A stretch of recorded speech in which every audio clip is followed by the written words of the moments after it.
touch our soil and And it's face not for fun orenshink. or to amuse you.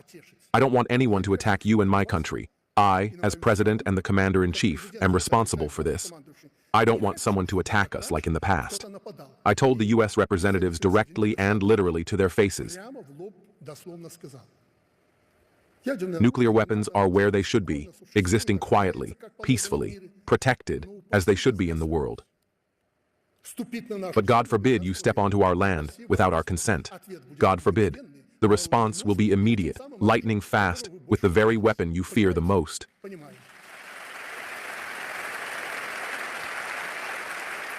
Understand? We understand. In Volgograd, we agreed with our elder brother, Russian President Vladimir Vladimirovich Putin, that the first orenshink positions will be in Belarus. You've seen the work of orenshnik.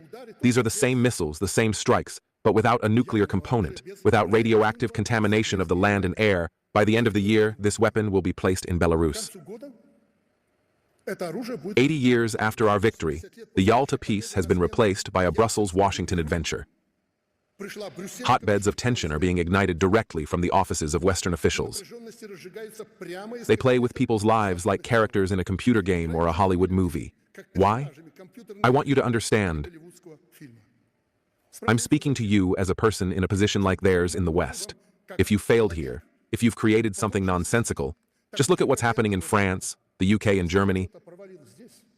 It's not because I'm stirring things up. Their governments were changing every year or two. That says a lot.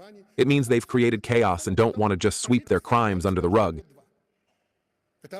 But they want to strike the peaceful population as it happened in defenseless Gaza or while attacking Iran. Just think, over some vial. In Iran, they found a so-called vial, where tomorrow the nuclear weapons will be made.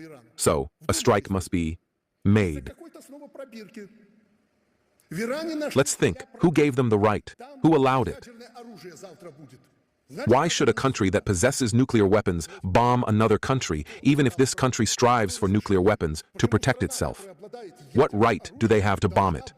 You understand, they would never bomb it if powerful forces weren't backing them. And you know who stands behind them. The muddled, incoherent appeals of this president are a joke. By the way, I openly told the Americans this. No one wants to remember how the campaign to the East, as it's now fashionable to say, ended for Hitler's European Union. That's why Poland and the Baltic states allow them to turn them into another military testing ground after Ukraine. The West does not have any interest in our closest neighbors in any other way. Does Germany, creating an army, want to fight on its own soil? It does not. You see a proxy war in Ukraine. That's exactly how they want to fight against us, including against Ukraine, Slavic peoples, as we're always a thorn in their side. They want to fight on foreign soil.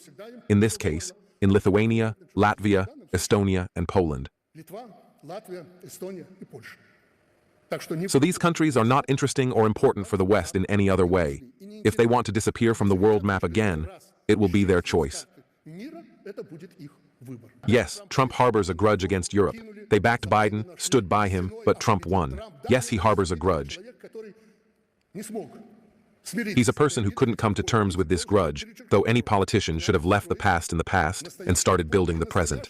So, they're still together. But they're playing different roles in this play, so don't relax and think that too much has changed.